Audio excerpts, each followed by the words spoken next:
Why are we so addicted to complicating things? I can be the only one who, when faced with a project or problem, immediately makes it more difficult and requiring more effort on my part than it needs to be. It's as if my mind is primed to just go straight for the worst case scenario. And this can be useful. It's good to plan ahead and prepare for eventual difficulties. But that usefulness quickly disintegrates when you become so focused on potential issues that you become completely overwhelmed. And for me, this can reach ridiculous levels. Based on the problems I'm projecting into the future, I'll start inventing new problems. So if I'm worried that my washing machine will break, I'll start worrying about where to get the money from to buy a new one, how to carry it up the stairs, who to ask to help me carry it up the stairs. Then I'll feel uncomfortable at the thought of having to ask people, all when my washing machine isn't even broken. And this addiction to complicating stuff shows itself in all areas of life. At work, I'll triple check emails just to make sure no one could possibly think badly about me because of a typo. In relationships, I'll worry whether someone is mad at me based on no information at all. And as I look at these examples, it dawns on me that this addiction to overcomplicating things is an attempt at control, at controlling what could possibly happen, what people could think of me, and that this control is an extension of perfectionism. I over-control things because I worry that if even one mistake happens, it's over. That there is a perfect way to do something and all other ways are invalid. I've heard people acknowledge this problem for themselves while at the same time insisting that this overcomplication is necessary. That it helps them because it makes sure that they have a plan B and C and D in place in case plan A fails. But here's the big secret. You can have a plan B without torturing yourself over it. In fact, you can make plans B through Z and still be centered in yourself. This tendency for perfectionism is ridiculous. We think that if we just keep a tight grip on all possible outcomes, then we can make sure that the one we want comes into reality. But if living in a post-pandemic world shows us anything, it's that you can take all the time in the world planning out the perfect path, but something or someone can still drop a boulder in front of you. As much as we would like to think so, we are not in control. Not of the world, not of its inhabitants, and if we have a ton of unprocessed emotions, not even of ourselves. Control is a restrictive act. It's grasping something incredibly tight, hoping that if you just don't let go, it will do what you want it to do. Now try applying that line of thinking to a living being. Sounds toxic, right? Except the problem is, you are applying it to a living being.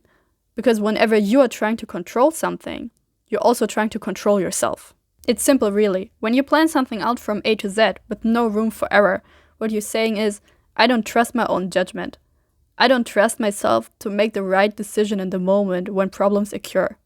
I don't trust myself to reach out to people for support. By continuing to over-control, you reinforce this thought pattern, therefore making it more likely that you will also continue this behavioral pattern. So let me share how I overcame this. I let go. I let go of control. I let go of the need to know what will happen, when it will happen, how it will happen. I know the idea of letting go is terrifying, because if we rely on over-control, it usually means that we are feeling unsafe. And this is our way of coping with that feeling of creating a sense of power over our reality. But ironically, our feeling of safety is actually something we can control, because 90% of the time, it's not determined by outer factors, but our inner disposition. Now, if you're living in an environment where your life is actively endangered because it's a war zone, or you're living with an abusive person, or you're food insecure, then obviously you are actually unsafe. But this advice is geared towards people like me who have the good fortune of having access to food, water, and shelter, therefore live in moderate luxury, but are still feeling unsafe. By the way, see what I did there? I tried to control how you'd perceive the idea that you actually have control over your feeling of safety by making sure that I wouldn't be misunderstood. This is the actionable part. Take out your journal and ask yourself, what am I so afraid would happen if I let go of control?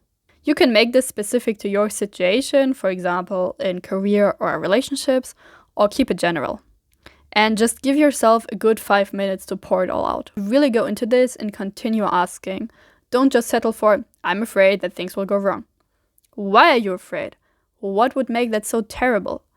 The goal here is to uncover your subconscious fears and motivations, And doing that requires you to go deeper than the surface level explanations you offer yourself. When I did this exercise, focusing on my demonstrated need to control how you'd perceive my statements, I discovered that I'm afraid you'd think I'm insensitive, that I'm making light of tough situations and being condescending towards people who are suffering, and that as a result, you'd dislike me and think I'm a bad person. And the thought of being disliked hurts. Everyone wants to be liked. But it's not in my control whether you like me or not, or whether you misinterpret my words or not, because no amount of disclaimers or carefully picked words can stop someone who is determined to misunderstand me. And the idea that based on that, you might decide I'm a bad person or dislike me, it's just something I have to accept, because that's the price I have to pay for speaking my mind openly. I hope this was helpful. If you feel called to do so, then let me know in the comments down below whatever you're overcomplicating currently and what your underlying motivations for doing so are. I find that overcomplication often makes us afraid to do the things we really want to do.